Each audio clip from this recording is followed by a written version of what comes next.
कसूर डूबने वाला था और दुख की अंधिया छाई थी। कसूर डूबने वाला था।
द्वापर का अंत समय था,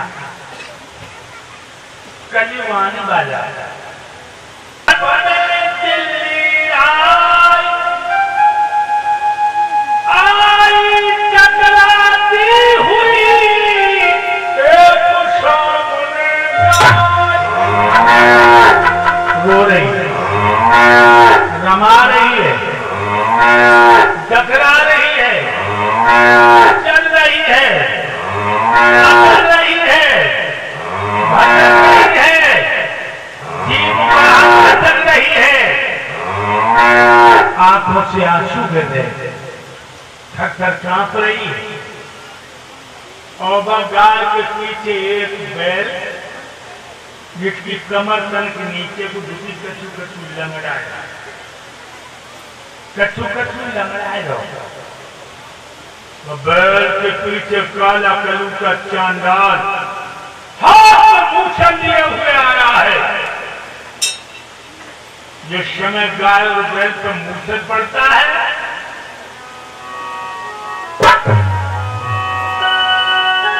मूछन मारा पीठ कि आंखें बीच बढ़ रहो भाई।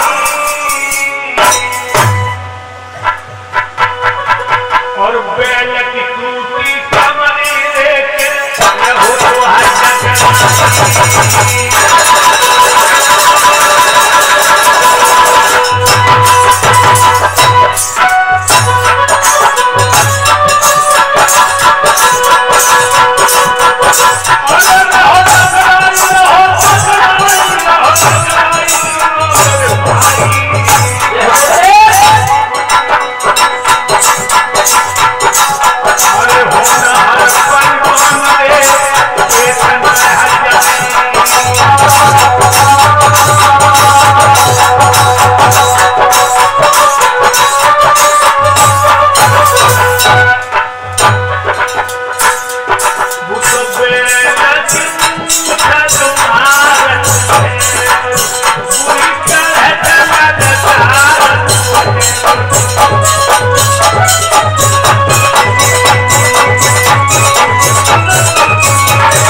नौजवान लड़की की आवाज में रोने लगी।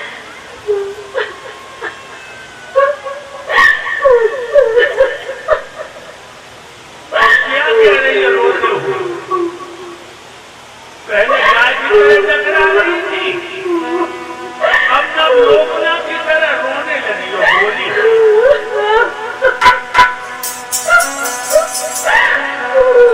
कौन है जो मेरी याद बचाने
जमाना बीत गया, आज तो दुनिया में नहीं रहा, आज उनके वंश का पौधा मौजूद है। जो तूने गाय पे आंख उठाई है, आंख छोड़ दूंगा। जो तूने गाय पे हाथ उठाया है, इस हाथ को मरोड़ के तोड़ दूंगा।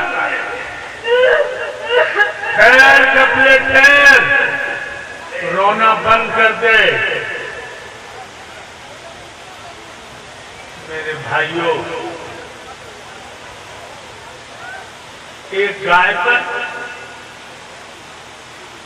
हमारे देश का राजा परीक्षित अपनी जान देने को तैयार हो गया।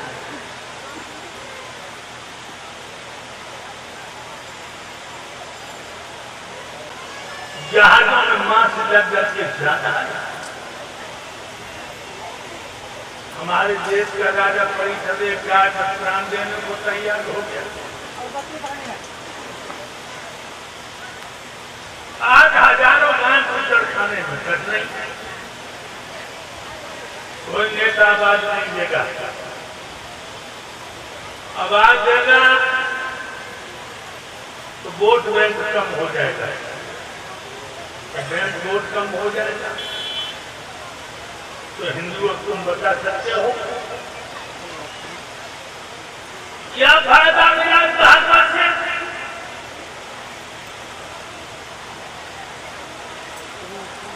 अरे हिंदुओं, मैं तुम्हें बता रहा हूं तुम्हारा धर्म खतरे में, तुम्हारा धर्म खतरे में है।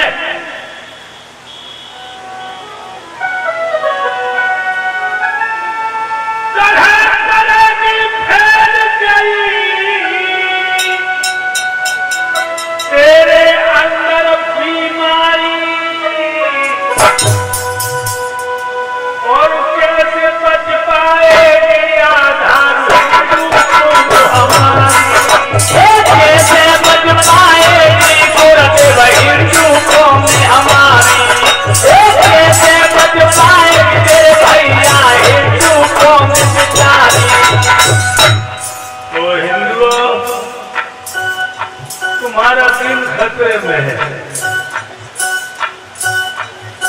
नेता तो एक ही आवाज देगा।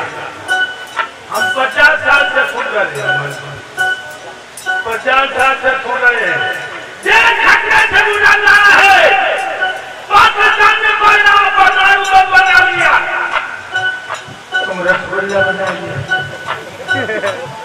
पाकिस्तान ने परमाणु बम बना लिया, तुम रसगुल्ला बना लिया।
एक औरत ने जाके बताया गाय जिंदा गाय की खाल फेंक रहे,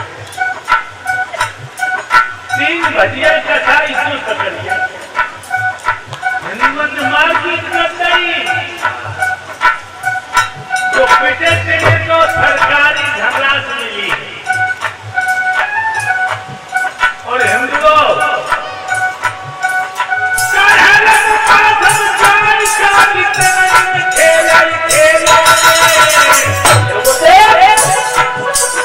और भारतीय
बाजार में बिक रहे आलू और छोले से हमारे कड़हल के पास में दिन में गाय काटी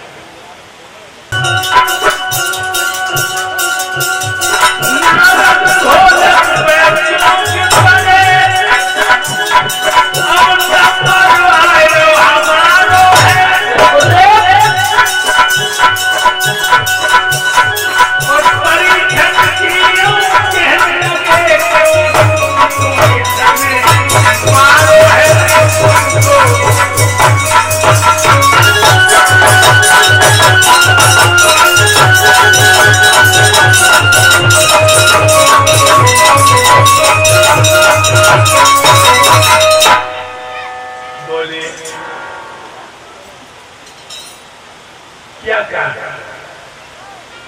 जवाब दिया महाराज वक्त बहुत बुरा आने वाला है और ये भी बता दूं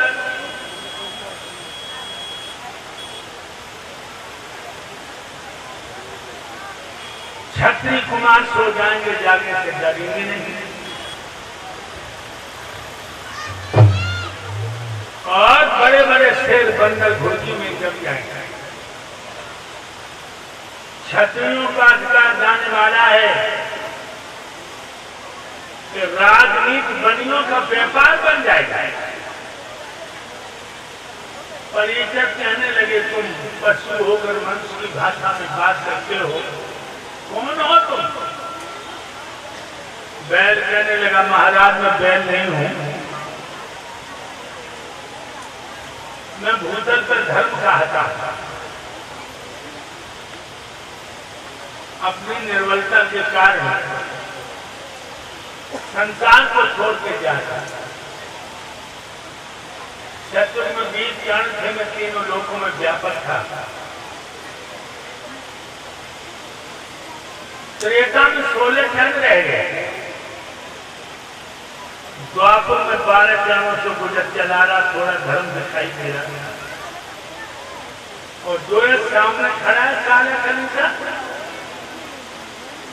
ये है कलयुग। इसने आते आते भाला कान लिए पृथ्वी को नीचे दबा दिया, हमारे पैरों को तोड़ डाला।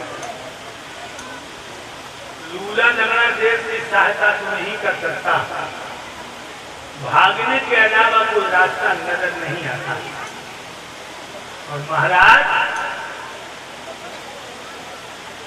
ये कलयुग जब आएगा बहुत बहुत बुरे कर्म होंगे। परीक्षण बोले कौन कौन से बुरे कर्म होंगे? तो कहने लगे महाराज आगे वो समय आ रहा है बेटियां न कोई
पराई बहन देख के वो लोग अच्छी नजर से नहीं देखे। पाखंडियों की पूजा होगी, ढोंगियों की, छापा टीका कंठी माला आगे नजर नहीं आएगा।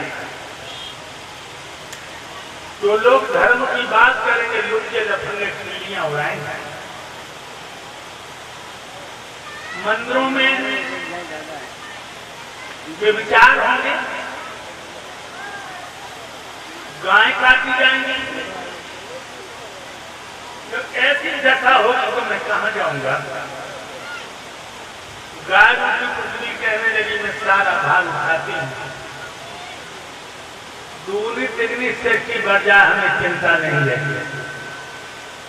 पर्वत नदियां तालाब सिंधु मैं सब अपने शरीर पर धारण करती हूँ,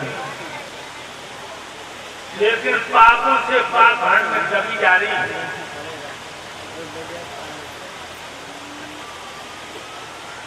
कलयुग बोला महाराज ये कह रहे हैं सत्य है। और ये जब कहने लगा सारी मुसीबत जब कलयुग के कांड आदि खींच ली तलवार और जो खिसियाए के दांत की चीज की चलाई ऊपर। कलयुग कहने लगा महाराज बहुत अच्छा, हमें ही मार दो, लेकिन एक बात का ध्यान रखना, जैसे 3 योग ब्रह्मा ने रखे हैं तो हमें ब्रह्म ही बनाओ। अगर आपने हमें मार दिया तो ब्रह्मा की आंख टूट जाएगी और दाने के अंदर धुन होता है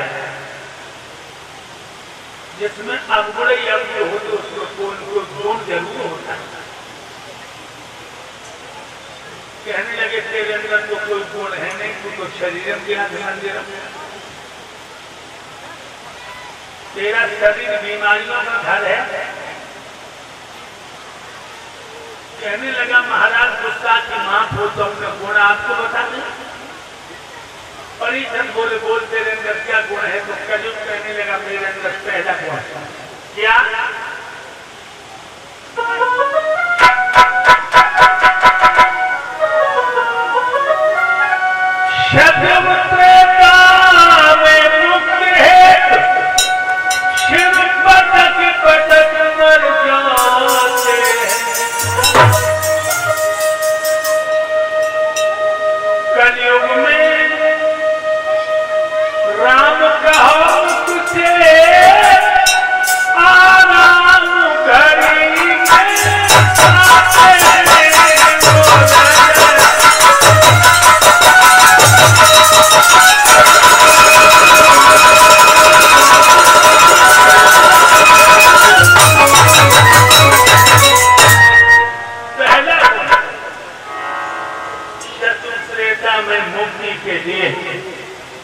बड़े बड़े महात्मा योगी कंदराओं में जाकर लाखों बरस तक भजन करके मगर मुक्ति नहीं मिलती। और कलयुग में एक बार नाम का पल में आराम मिले, पहला गुण। और दूसरा गुण है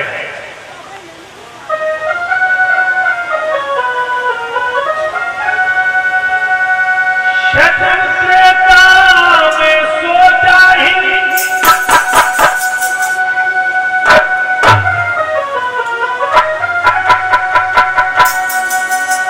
शतन त्रेता में सोचा ही तो मन का पाप कहता है। आधार कलयुग में किए बिना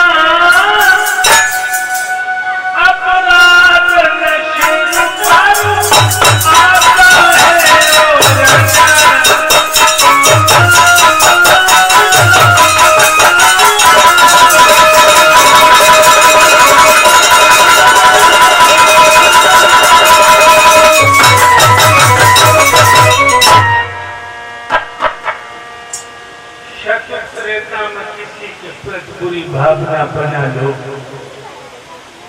पाप लग जाएगा। लेकिन कलयुग में बिना किए का पाप नहीं लगेगा। अब आप हमारा वध कर दीजिए। कहने लगे खैरा तुझे मारेंगे तो नहीं, गाय, ब्राह्मण और महात्मा थोड़ी कृपा कर। तो कल बोला महाराज हमें स्थान बताओ तो मैं कहाँ रहूंगा। तो परीक्षक कहने लगे सुनो,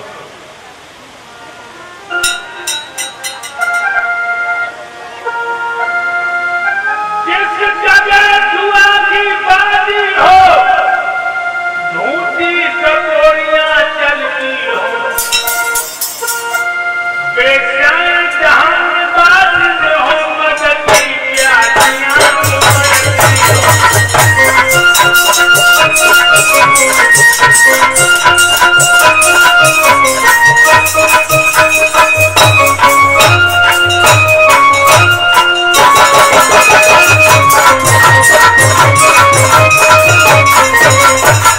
जहां लोग जुआ खेलते हो तुम बाहर हो, जहां लोग झूठ बोलते हो तुम बाहर हो, जहां बदमाश बदचलन औरतें रह रही हो तुम बाहर हो,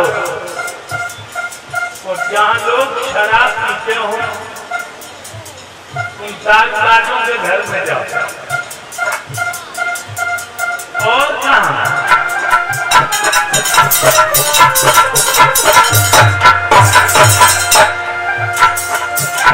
जिस जगह दूसरे के धन में अकल थे लगाते, जिस जगह तुम मेरे दोस्तों के लुच्चा बदमाश बनाते,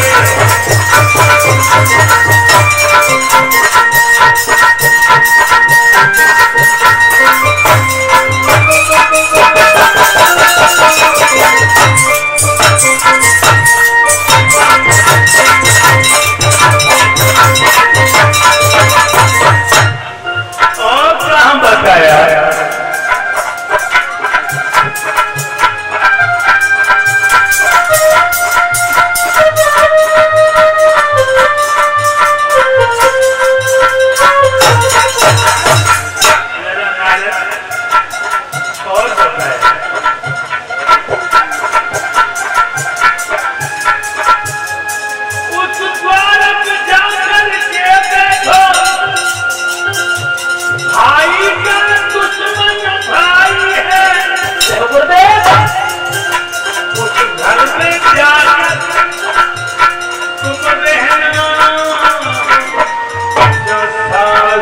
बहू में लड़ाई है।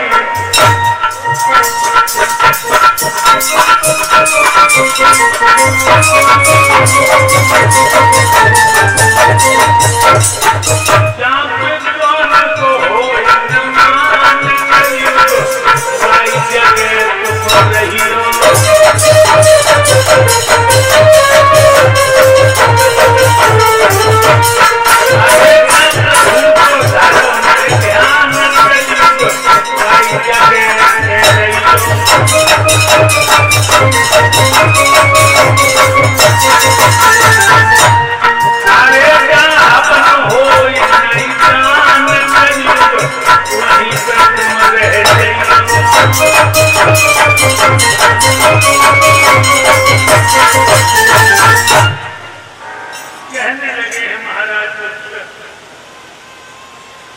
जहां लोग जुआ खेलते हो तुम बाहर हो, जहां लोग झूठ बोलते हो तुम बाहर हो, जहां बच्चन बदमाश औरतें रह रही हो वहां जाके रहो, और जहां लोग शराब पीकर नंगा नाच कर रहे हो तुम वहां जाते रहो। जहां दूसरे के धन की बेईमानी की जा रही हो और पंच बेईमान के पक्ष में बोल रहा हो तुम वहां जाते रहो। जहां भैया भैया हिस्सा बांट पर लड़ रहे हो तुम वहां जाके रहो। जिस घर में बहू सास का निरादर करे उस घर में जाके रहो। जहां विद्वानों का सम्मान न होता हो वहां जाके रहो। जहां प्रभु का ध्यान न होता हो, प्रभु का गुणगान न होता हो वहां जाके रहो। कलयुग कहने लगा महाराज कथम सुकथम श्रवणोद्वाचा, आपने जो भी शब्द कहे हैं वो मैंने सुन तो लिए हैं। जितनी जगह बताई सब गलते गलत बताई, अच्छी तो एक भी नहीं बताई। अच्छी भी तो बता दो। कहने लगे जा तुम सुवर्ण मोबाकर सोने में। उसी समय गाय की पृथ्वी पृथ्वी मैं हो गई। बैल रूपी धर्म परिषद के हृदय में समा गए।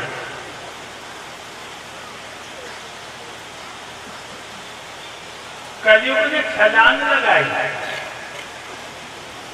महाराज के मुकुट में सोना जड़ा था, सोने में लिपायमान हो गया। महाराज ने घोड़ा दौड़ाया, दिल्ली में आए। हमारे सामने घटना को 17-18 दिन हुए। परीक्षक के मस्तिष्क में एक बात आई, क्योंकि जो दूसरे के बिस्तर को यूज करते हैं, सोते हैं, उसके अंदर वो कीटाणु होते हैं। तो विद्वान के भी दिमाग को खराब करने वाले, वो भजन करने बैठेगा उसका मन भजन में लगेगा ही नहीं। इसीलिए हमेशा अपना बिस्तर अलग होना चाहिए, पवित्र होना चाहिए। ये विद्वानों की बात पर ध्यान भी देना चाहिए।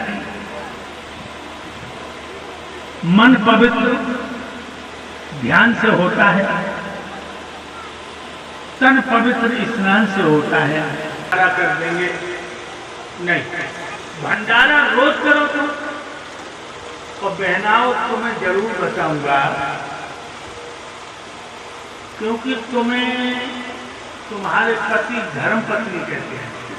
प्रथम कोई मिल गया और तुम साथ हो, पूछने लगा ये कौन, तो कहता ये मेरी धर्म पत्नी।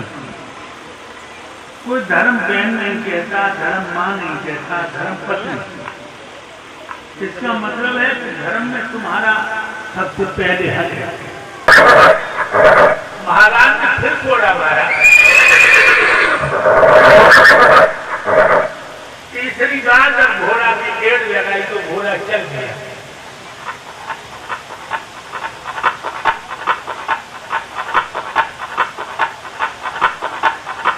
चापों की आवाज इकट्ठा हुई, समीप आश्रम में पहुंचा। उस समय लोग ऋषि भजन कर रहे थे। घोड़ा खड़ा हो गया और हिनैना के समाधि को खुलाने मगर महात्मा की आंखें तीसरी बार हिनैनाया। राजा ने थापी लगाई। परीक्षक ने देखा कि ये महात्मा आंखें बंद किए, इसने हमें देख के आंखें बंद कर दी, परीक्षित को पानी न पिलाना पड़ा। देखिए, क्योंकि उसकी खोपड़ी पर घमंडी का मुकुट बंधा हुआ है। घोड़ा पर से उतर पड़ा था, मरा हुआ सर्प पड़ा था, तलवार से उठाया, महात्मा शमीर के गले में डाल दिया। नहीं मालूम था पर्दे में हमारी मौत मुस्कुरा रही है। घोड़ा पर बैठ के चला गया।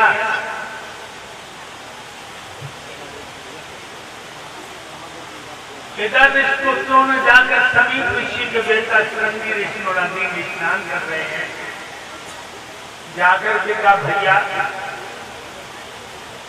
तुम तो लगे हो नहाने में, तुम्हारे बूढ़े बाप के गले में दिल्ली का राजा परीक्षित मरा हुआ सर्प डाल दिया।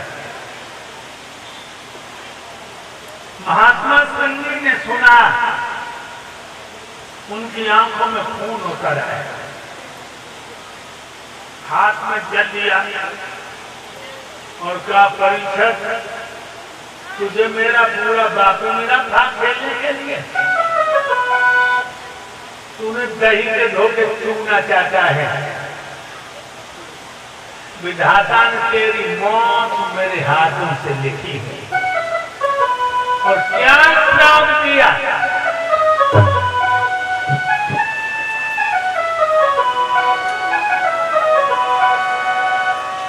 बस सावधान, बस सावधान,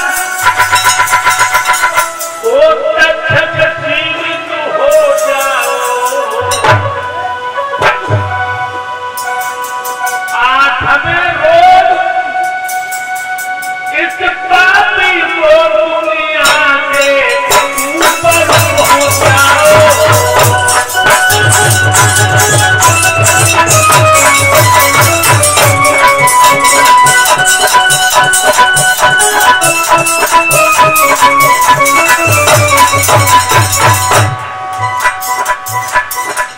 परम पिता से प्यार शुद्ध रहे व्यवहार नहीं, इसलिए तो आज देख लो कोई बर्बाद। परम पिता से प्यार नहीं, शुद्ध रहे व्यवहार नहीं, इसलिए तो आज देख लो कोई बर्बाद नहीं। परम पिता से प्यार नहीं, शुद्ध रहे व्यवहार नहीं, इसीलिए आज देख लो कोई परवाह। श्राप दे दिया, राजा परीक्षित, जो सांप तूने मेरे बूढ़े बाप के गले में डाला, ये ईश्वर बात के आंख में रोज जिंदा हो जाएगा और तुझे डस देगा, तेरी मौत हो जाएगी। समझ टेंशन गया। परम पिता से प्यार नहीं, शुद्ध रहे व्यवहार नहीं, इसीलिए तो आज देख लो सुखी कोई परिवार नहीं। जिस परम पिता परमात्मा ने मनुष्य का शरीर दिया और तुमने उसका ध्यान करना ही छोड़ दिया। कितना सुंदर शरीर दिया तुमने। मानव चोला में ना जाने कितने अंत लगाए हैं, कीमत कोई नाप सके ना, ऐसे अमूल्य मानव तोला में ना जाने कितने अंत लगाए हैं, कीमत कोई माप सके ना, ऐसे अमूल्य बनाए हैं। क्या सुंदर शरीर दिया। मानव तोला में ना जाने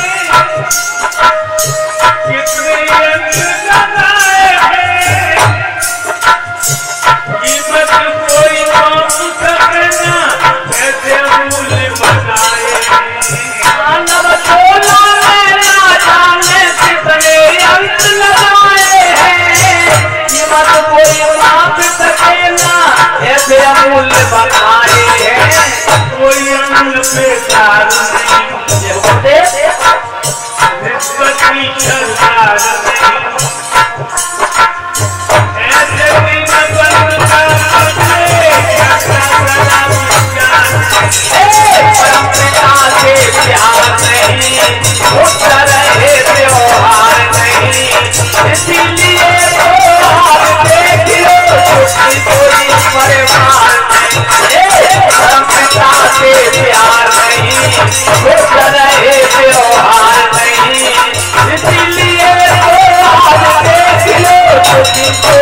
कोई अंग बेकार नहीं,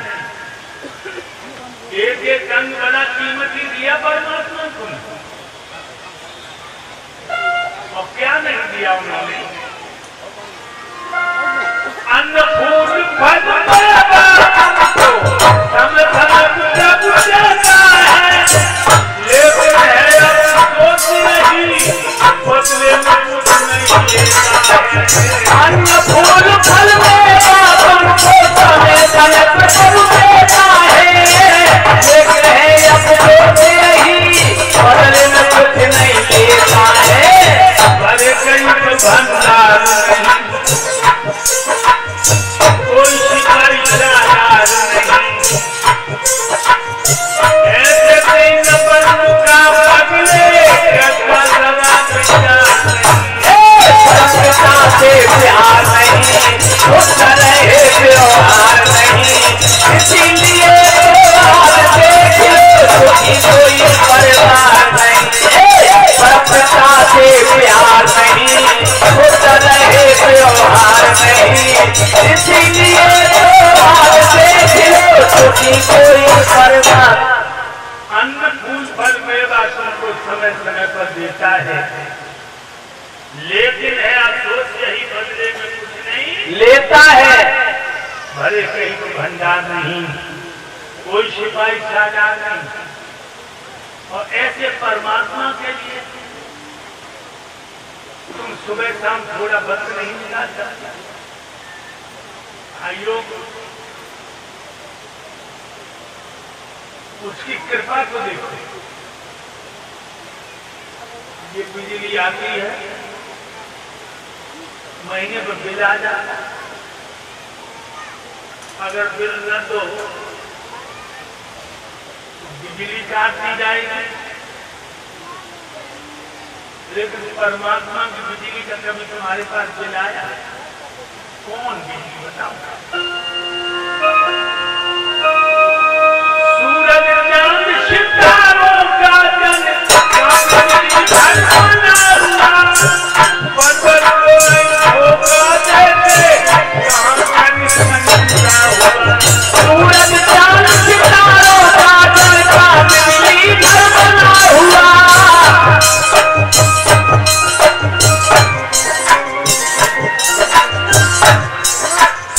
सूरज चांद सितारों का जल का बिजली घर बना हुआ,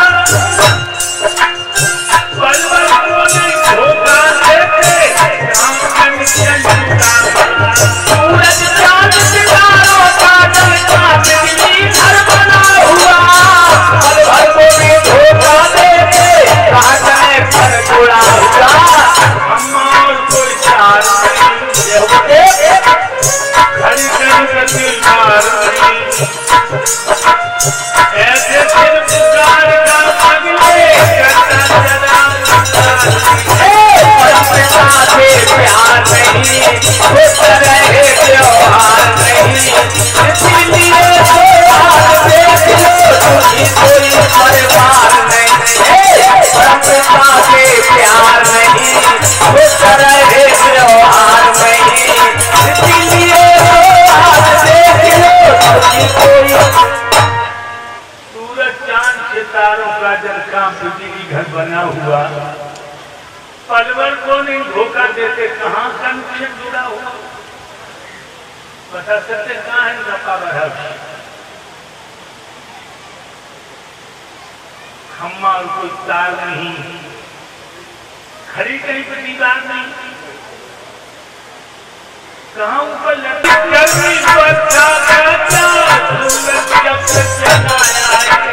जलवायु और अग्नि का बोझ ऐसा नहीं गिराया है, वर्षा का क्या हुनर ट्रैक्टर चलाया है। बोलो सत्य करे बोलो। धन है मेरे दाता, मेरे मालिक, मेरे वास्ता, मेरे राजा तेरे दिल कैसे गाता? जलवायु और अग्नि का लेता नहीं किनारा है, रति गर्मी वर्षा का परीक्षित सजाया है। जलवायु और अग्नि का बोले ना नहीं गिराया है। सर्दी गर्मी वर्षा का क्या पुनर्चक्र चलाया है। पागल ये आधार नहीं, पागल ये आधार नहीं, हमसे तेरा पार नहीं। ऐसे दिन बदला बदले होनर से विचार नहीं। परमपिता से प्यार नहीं, खुश रहे व्यवहार नहीं। इसीलिए तो आज देख लो दुखी कोई परिवार नहीं।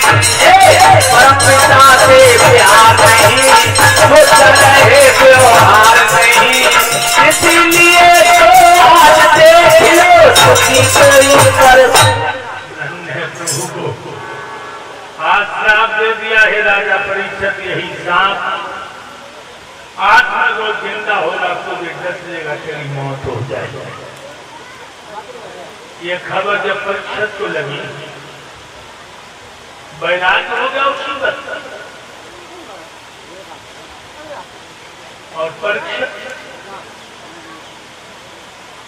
मौत की खबर सुन के प्रसन्न हो गए।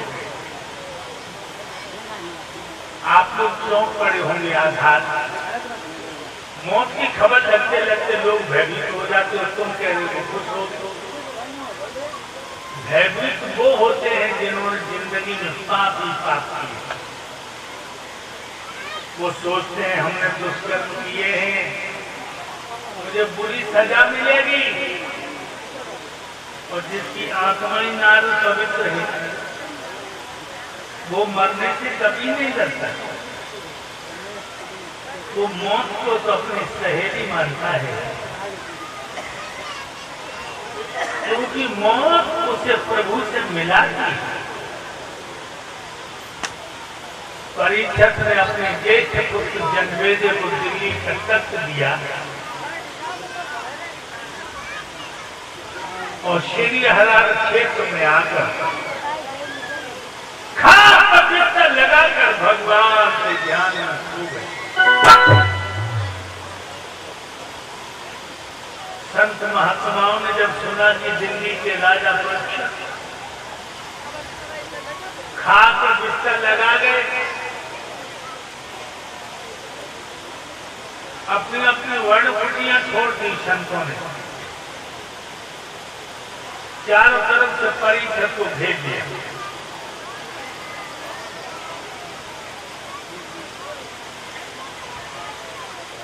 चारों तरफ महात्मा, बीच में राजा।